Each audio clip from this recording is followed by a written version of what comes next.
सुनिए सर, जितना मुखिया जी लोग अकड़ कर चलते हैं, असल में उसके पास उतना पावर ही नहीं होता है। हमारे यहाँ है भयंकर शिक्षा की कमी, जिस वजह से ना तो हमें अपना अधिकार पता होता है और ना ही कर्तव्य। यही कारण है कि अगर सामने वाली गली नहीं बनी है तो मुखिया जी जिम्मेवार है, नली नहीं बना है तो मुखिया जी जिम्मेवार है, नल का जल सही से नहीं पहुँचा है तो हमें लगता है मुखिया जी जिम्मेवार है।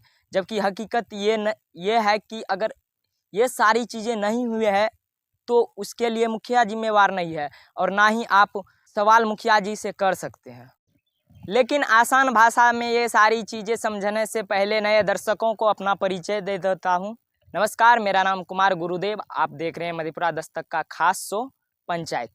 आप खुद ही बताइए, अगर इन सारी चीज़ों के लिए मुखिया ही जिम्मेवार है तो फिर आपने मुखिया के अलावे सरपंच, समिति, वार्ड सदस्य, जिला परिषद का चुनाव क्यों किया है?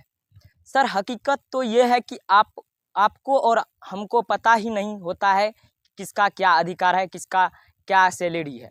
कितना लोग ये बात जानते हैं कि गली बनवाना हो, नली बनवाना हो या फिर नल का जल आपके घर पहुंचाना हो, उसके लिए मुखिया जिम्मेवार नहीं है और ना ही फंड मुखिया के पास आता है। लेकिन कितने लोग हैं जो ये सवाल उनसे पूछते हैं जिससे यह सवाल पूछा जाना चाहिए। मैं तो ये भी देख रहा हूँ कि जो लोग पंचायत स्तर पर उतरकर ग्राउंड रिपोर्टिंग कर रहे हैं वो भी किसी और का सवाल किसी और से पूछ रहे हैं। खैर छोड़िए इन बातों को, मुद्दे पर आते हैं। मुद्दे की बात यह है कि 7 निश्चय योजना के अंतर्गत जितनी चीज़ें आती है सारी चीज़ें पर अधिकार वार्ड सदस्य और वार्ड अध्यक्ष का होता है।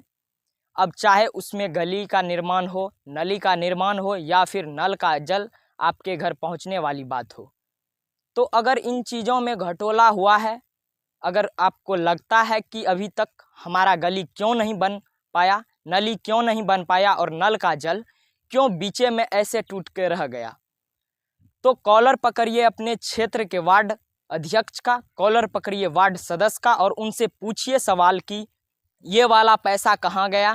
क्या मुखिया जी आपको कम फंड दिए थे? क्या मुखिया जी ने आपको ढंग से फंड नहीं दिया था, इस वजह से आपने इतना ही काम कराया है? या आपने पैसा खा गया, या फिर आप और मुखिया जी लोग ने बांट के खाया या कैसे खाया? पहले आप अपने वार्ड सदस्य, वार्ड अध्यक्ष का कॉलर पकड़ना सीखिए, इसके बाद मुखिया के गिरेवा पर हाथ डाल लीजिएगा ढंग से।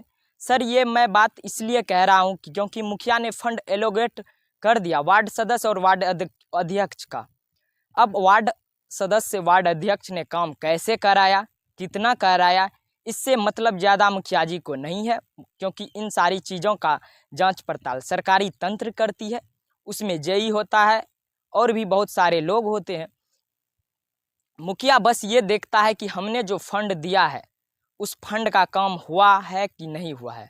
मुखिया का ये अधिकार है कि हमने जो फंड दिया है, अगर काम नहीं हुआ है तो फिर लेटर लिख के जो फंड दिया है उस फंड को रिकवर कर लिया जाए। लेकिन ये नहीं कि मुखिया जी ने फंड दे दिया, वार्ड सदस्य ने काम करा दिया, इसके बाद भी आप जाकर कॉलर मुखिया जी का पकड़िए।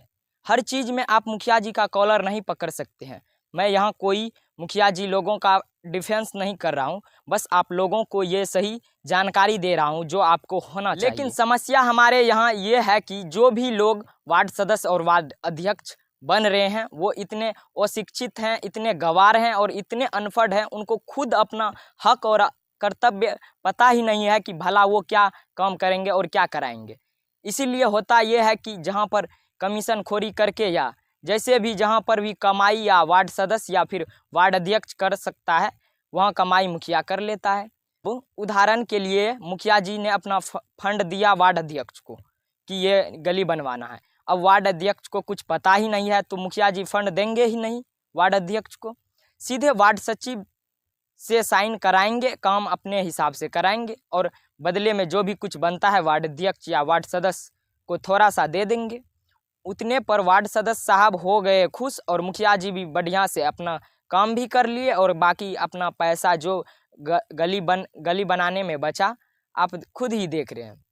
कुल मिला जुला के हमारे कहने का मतलब ये है कि आप वार्ड सदस्य या फिर वार्ड अध्यक्ष हो, उसके पावर को कम मत समझिए, बशर्ते वह ऐसा व्यक्ति होना चाहिए जिसे अपना अधिकार, हक और कर्तव्य सब कुछ अच्छे से पता हो।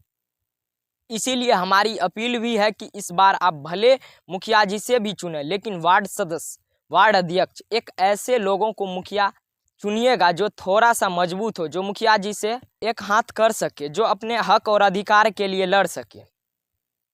और अगर आपको ऐसा लगता है कि उसके लिए बेहतर विकल्प आप हो सकते हो, तो फिर आप चुनाव लड़ सकते हैं। बाकी कमाई कोई कम नहीं है। अगर आप भी छोटा सा भी पद ले लें और अच्छे से आपको अपना अधिकार और हक वगैरह पता हो, आप भी ठीक ठाक कमा सकते हैं। बाकी वीडियो देखने के लिए बहुत बहुत धन्यवाद।